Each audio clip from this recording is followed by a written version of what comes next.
Hi, guys. Welcome to the Drama Behind the Scenes, episode 2, The Brady Bunch, 1969 to 1975. Though this American classic depicted the perfect blended family with a successful father, loving mother, a housekeeper, and a friendly family dog, there was drama, drug abuse, forbidden romances, and social awkwardness behind the scenes. Let's start with the patriarch of the family, Robert Reed, who played Mike Brady. Robert Reed had difficulties adjusting to his role as Mike Brady, being that he came from a very serious acting background. He starred in plays like Shakespeare and other dramatic plays. He was often frustrated because he found the Brady Bunch unrealistic and juvenile. He even walked off set about a disagreement over strawberries. Though he and his on-screen wife, Florence Henderson, who played Carol Brady, had a good relationship, he often cringed every time he had to kiss her on scene. He often voiced his concerns and frustrations about the show's scripts.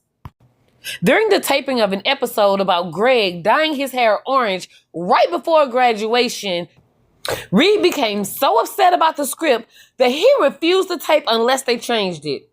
Where producers called his bluff and Reed walked off set. His lines were later split between Carol and Alice. Mike's character was then written out. That ended up being the last episode of the original series.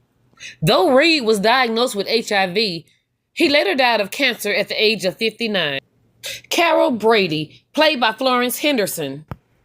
There's not much to report on Florence Henderson other than the rumor that she was dating her on-screen son, Barry Williams, but it's just that, a rumor. Florence stated that she knew Barry had a crush on her, but she's 20 years his senior, so she didn't want to make him feel bad. She went to dinner with him and let him down easily. That's it. The most drama that came up behind Florence is her hairstyle. Florence had just starred in a Broadway show and they cropped her hair really short. So the first season of the Brady Bunch, she had very, very, very short hair. So therefore she had to wear a wig for the first season. Many people did not like that. They described the wig as a choppy mullet inspired style. It was a bob with the mullet tail and flared ends. It was all over the place to some. The style had harsh, abrupt layers that didn't blend, which some say was dated and unflattering. The cut combined short and long elements, which some say was unappealing and should be cleaned up. Well, thank goodness it was only for a short time. Greg Brady, played by Barry Williams. Now, he's an interesting character. So Barry not only had a crush on the mother of the family, but he also had a crush on Miss Marsha. Greg said, look, it's no big deal. We've all hooked up at some point or another. Some during casting and some after casting.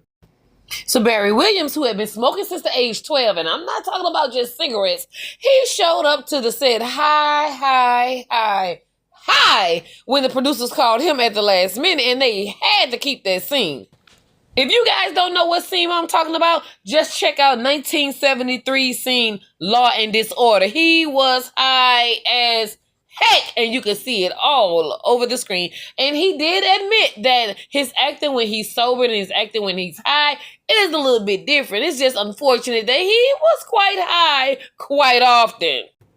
A fact that Maureen McCormick, who played Marsha Brady, just didn't mind. McCormick said during filming, a trip to Hawaii is where her feelings for Barry Williams came to a head and she just could not control herself, and the pair kissed. For the very first time. Maureen, who secretly feared the outside world, toppled with depression. The anxiety she suffered for being so perfect was so traumatic that she turned to drugs. She was already going through a tough time. Then she found out her grandmother actually died from syphilis. This sent her overboard. According to Maureen, this family secret caused her to be in a mental institute. Turned to cocaine. She lost jobs. She had not slept for days. She actually terminated 3 pregnancies by the age of 21. She battled bulimia. She went through it, guys.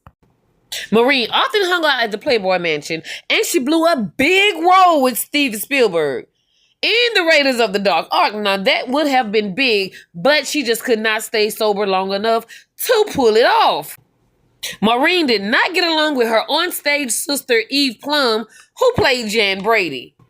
Sources say Eve Plum and Maureen McCormick never liked each other, which caused Susan Olsen, who played Cindy Brady, to get in the middle, since they would sometimes even refuse to be filmed together.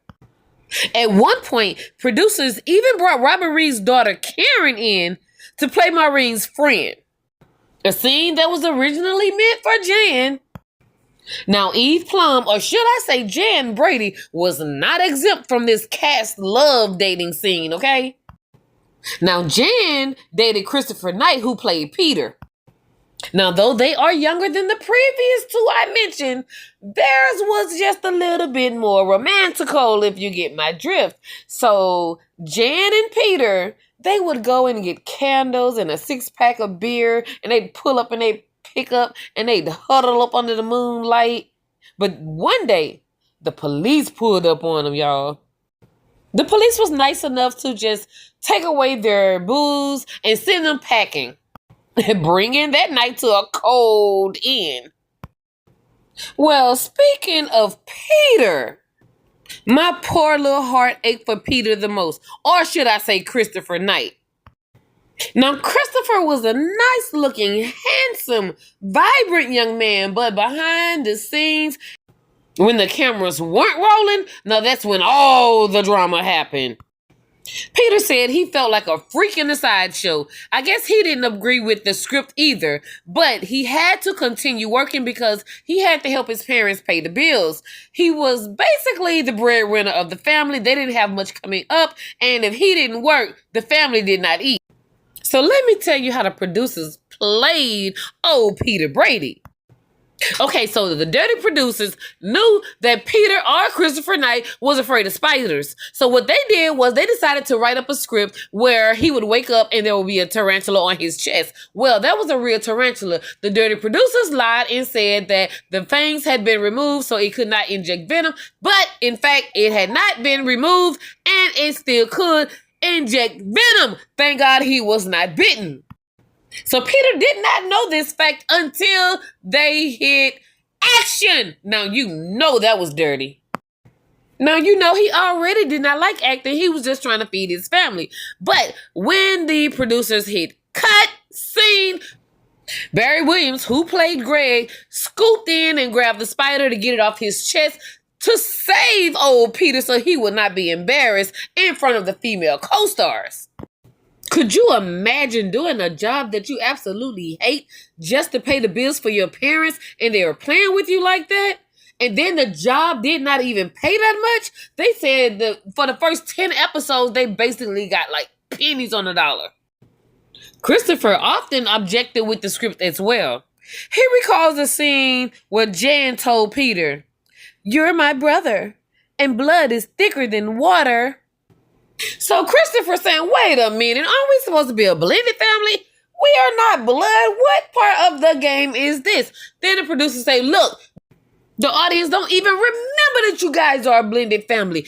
They think you are blood. I mean, these producers had to be cool to the cool. Cuckoo. Now let's mosey on over to Michael Lookinland, who played Bobby Brady. Now, Bobby was a little bit too young to have drama behind the scenes, but that doesn't mean they didn't have some rumors. Now, Bobby and Susie Olsen, who played Cindy Brady, now they would go and make out in the doghouse, guys. Oh, baby boy Bobby and Cindy even had a mock wedding, guys. They thought they were in love. They would go and kiss in the doghouse, and they did a mock wedding, and they were in love. The innocence was so cute until his long struggle with alcoholism caused him to be in an accident, which brought a lot more trauma. Oh, cute little Cindy Brady, played by Susan Olsen. Now, though Susan's hair was naturally blonde, producers felt like it wasn't blonde enough, so they would bleach her hair every week to give it that golden blonde that they wanted. Well, they bleached the poor child's hair so much that her hair actually fell out and she had to wear extensions. Did you know that? Well, Susan Olsen says she too was affected by the sitcom since none of the kids were able to get a job afterwards because their image was too squeaky polished, even though none of the kids liked their image, liked their character, or liked the role, or the TV show for that matter. Well, Olsen had a natural lisp, and she was very upset that producers included her lisp in scenes. She would get bullied in school. Kids often called her slow and stupid. So here we have a 9-year-old girl that thinks she has a crush on this little boy she's kissing in the doghouse. Producers are bleaching all of her hair. It's falling out in clumps. She's going to school. They're calling her slow because of the way she speaks. I mean, that has to be pressure. And since she couldn't get a job after the Brady Bunch, Olsen began cultivating marijuana, which was illegal in California. She stated she wasn't trying to do anything wrong. She just thought it was a fascinating plant. She didn't feel like she was doing anything wrong. She soon was faced with 2 DUIs. Ann Davis, who played Alice, tragically died at age 88 after she fell and hit her head. Now, you know we could not forget the family pet, Tiger. There was drama behind Tiger as well. If you have not noticed, Tiger was brown in one episode and white in the next episode. Unfortunately, Tiger was hit by a car during filming and he had to be replaced. The new dog was not trained at all, so they actually had to tape the dog collar down to whatever spot they wanted him to sit in so he could sit still and they can get through the scene. This dog was not trained. He was just very unhinged. But, they could have at least gotten the same color dog, guys. Come on. Make it a little believable. The dog was so wild and so unpredictable. They just wrote out the dog. They didn't say anything happened to him. They just stopped mentioning the dog. He just disappeared. So guys, tell me if you are enjoying these drama behind the scenes episodes. Drop down in the comment. Let me know what you think. Do you want more of these episodes coming? Who would you like to know about next?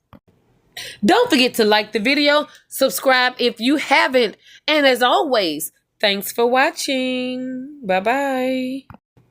Here's the story of a lovely lady who was bringing up 3 very lovely girls. All of them had hair of gold, like their mother, the youngest one in curls. It's the story of a man named Brady who was busy with 3 boys of his own. They were 4 men living all together, yet they were all alone. Till the one day when the lady met this fellow, and they knew that it was much more than a hunch, that this group must somehow form a family. That's the way we all became the Brady Bunch. The Brady Bunch. The Brady Bunch. That's the way we became the Brady Bunch. Thank you. Thank you very much. Thank you very much.